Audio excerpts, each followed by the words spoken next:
ini kaitannya dengan hari pendidikan Hari Anak Nasional tanggal 23 Juli yang baru saja kita peringati. Izinkan kami menyampaikan firman Allah yang berbunyi, ya ayyuhalladzina amanu qu anfusakum wa ahlikum nar. Ayat yang sering disampaikan oleh para kiai, para ustaz, para ulama, bahkan mungkin guru-guru kita, bahkan mungkin sahabat-sahabat kita di setiap kesempatan. Allah berfirman dalam surat At-Tahrim, wahai orang-orang yang beriman, ya ayyuhalladzina amanu qu anfusakum wa ahlikum nar. Jagalah dirimu dan keluargamu dari api neraka. Perintah bagi kita, apalagi kita sebagai ayah, apalagi kita sebagai bapak, sebagai kepala rumah tangga, menjadi khidmat utama di dalam perintah Allah, qu anfusakum wa ahlikum nar. Jagalah keluargamu, perintah dari Allah untuk menjaga keluarga kita dari api neraka. Imam Al-Qurtubi, para hadirin sekalian, dalam tafsirnya Al-Jami' Al-Ahkam Al-Quran, Al-Jami' Al-Ahkam Al-Quran, menjelaskan bahwa menjaga keluarga dari api neraka sebagaimana yang dimaksud dalam ayat itu adalah bermakna mendidik dengan ilmu agama, membimbing mereka kepada akhlak yang baik, akhlakul karimah, bukan akhlakul mazmumah, bukan akhlak yang buruk, serta kewajiban menjaga anak-anak kita dan keluarga kita dari api neraka dengan cara menjauhkan mereka dari jalan-jalan kesesatan, jalan-jalan yang dilarang oleh Allah Subhanahu wa taala, jalan-jalan yang tidak mendapatkan ridhonya, jalan-jalan yang menjauhkan anak-anak kita dan keluarga kita dari Allah Subhanahu wa taala. Anak bukan sekedar diberi dan dicekoki dengan kebahagiaan dunia yang semu, tetapi anak merupakan amanah, tidak hanya sekedar berkat kebahagiaan semata, sehingga kemudian disebut anak satu-satunya atau anak si mata wayang, anak yang bisa membahagiakan, anak yang menyempurnakan kebahagiaan keluarga. Tidak hanya sekedar itu, bagaimana anak itu dijadikan amanah bagi orang tua yang akan dimintai pertanggungjawaban di hadapan Allah Taala. Rasulullah Sallallahu Alaihi Wasallam memberikan perhatian yang luar biasa kepada anak-anak. Di dalam banyak riwayat para hadirin, Rasulullah kerap kali mencium kening anak-anak, menggendong bahkan memeluk serta mendoakan anak-anak dengan penuh kasih sayang. Dalam sebuah hadis diriwayatkan dari Abu Dawud, Rasulullah Sallallahu Alaihi Wasallam bersabda, Inna Allah sa'ilun kulla ra'in amma star'am ahfil dzalika am bayya. Sesungguhnya Allah akan meminta pertanggungjawaban dari setiap pemimpin atas yang dipimpinnya, apakah ia menjaganya atau menelantarkannya. Maka ayah adalah imam dalam rumah tangga. Maka seorang bapak akan dimintai pertanggungjawaban pertama kali sebagai pemimpin, apakah ia mampu menjaga keluarga dan anaknya dari api neraka, atau jangan-jangan kita termasuk dari orang tua yang justru disadari maupun tidak, justru menjerumuskan, mengarahkan anak-anak kita untuk masuk ke pintu neraka. Tidak pernah memperkenalkan anak-anak kita dengan pelajaran agama, tidak pernah mengajarkan anak-anak kita dengan mendidik dan membimbing dengan akhlakul karimah. Sebaliknya, orang tua menjadi contoh buruk bagi anak-anaknya. Orang tua tanpa disadari membimbing dan memberikan contoh yang tidak baik, sehingga anak kita jauh dari Allah Subhanahu wa taala. Bahkan anak-anak kita kerap kali melakukan kemaksiatan, melakukan kemungkaran karena tanpa disadari orang tua memberikan contoh yang buruk atau minimal memberikan jalan dan peluang kepada anak-anak kita untuk jauh dari agama. Sehingga kemudian kita orang tua menjadi golongan atau termasuk dari orang-orang yang tidak mampu menjaga keluarga dan anak-anak kita dari api neraka sebagaimana yang diperintahkan Allah. Qu anfusakum wa ahlikum nar. Jagalah keluargamu dirimu dan keluargamu dari api neraka. Al-Ghazali dalam kitab monumentalnya Ihya Ulumuddin menjelaskan bahwa pendidikan harus dimulai sejak dini. Anak kecil adalah jiwa yang masih suci, masih kosong, yang siap menerima segala apapun yang diberikan oleh orang tua, oleh guru-guru kita. Maka jiwa-jiwa yang masih bersih, jiwa-jiwa yang masih putih, jiwa-jiwa yang masih polos ini akan terisi oleh hal-hal yang diisikan oleh orang tua.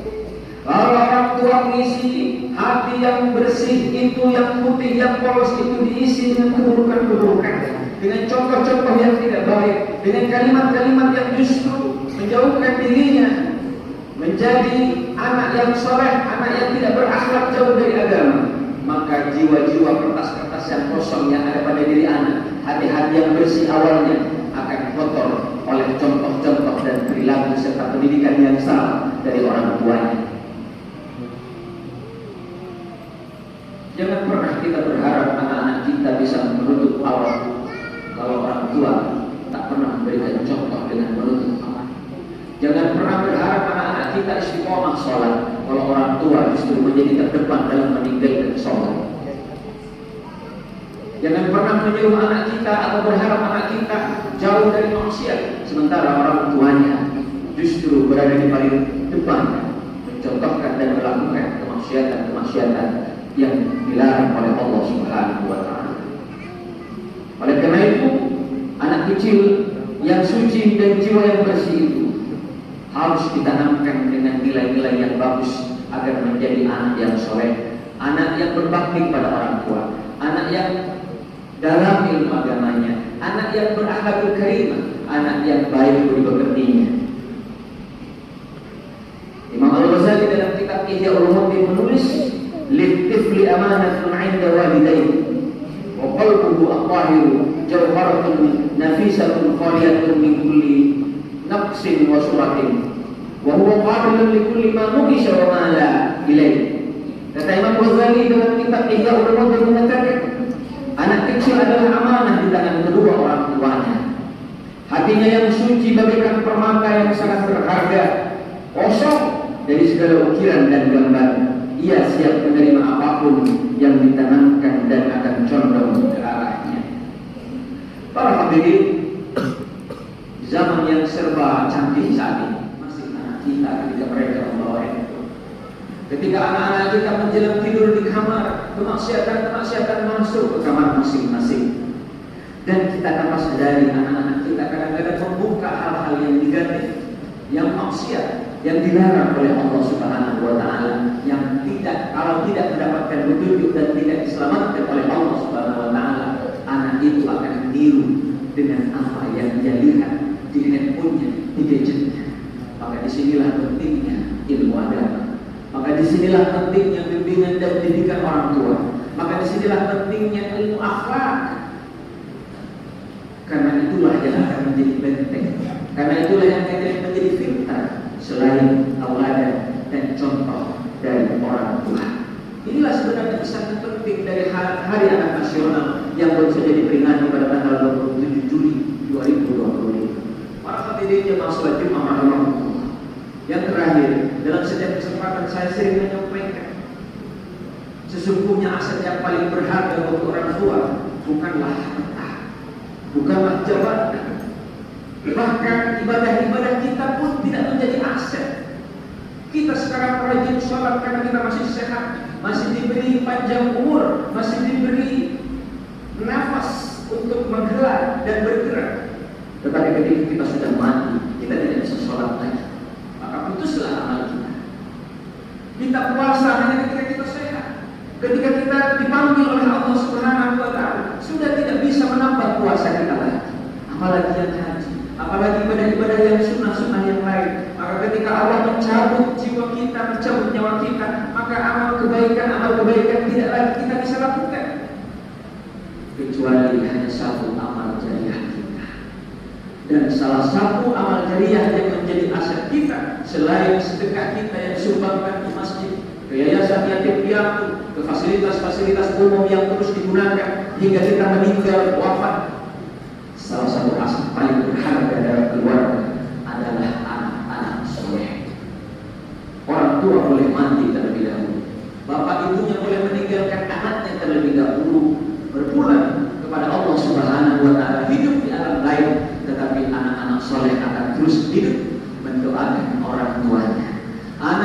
ahli membaca Al-Quran, akan membacakan Al-Quran yang benar dan tepat dan indah, dan pahalanya akan dikirimkan kepada orang tuanya, dan orang tua yang ada dalam barzah akan merasakan kesejukan dari bacaan-bacaan Al-Quran.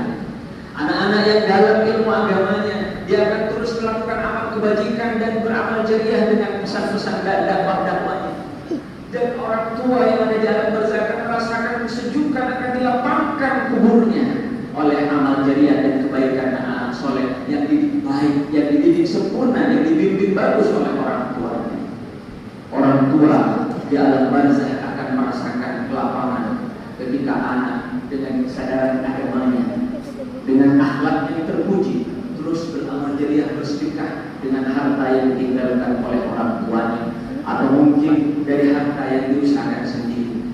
Nah, itulah cerminan anak-anak soleh yang akan menjadi aset berharga yang akan terus mengalir kepada orang tuanya sekalipun orang tuanya meninggal dunia.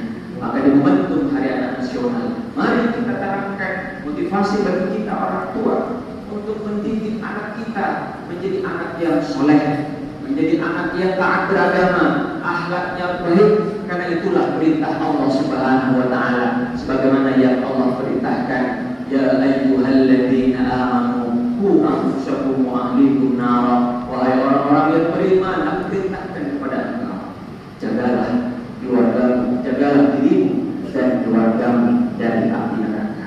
Mudah-mudahan di momentum Hari Anak Nasional ini, kita para orang tua diberi kemampuan dan diberi petunjuk, dibimbing oleh Allah untuk menjadi orang tua yang bertanggung jawab, karena nanti kita akan dimintai pertanggungjawaban oleh Allah di akhirat nanti, karena kita adalah pemimpin bagi rumah tangga kita masing-masing. Amin ya rabbal alamin. Inna ahsanal kalam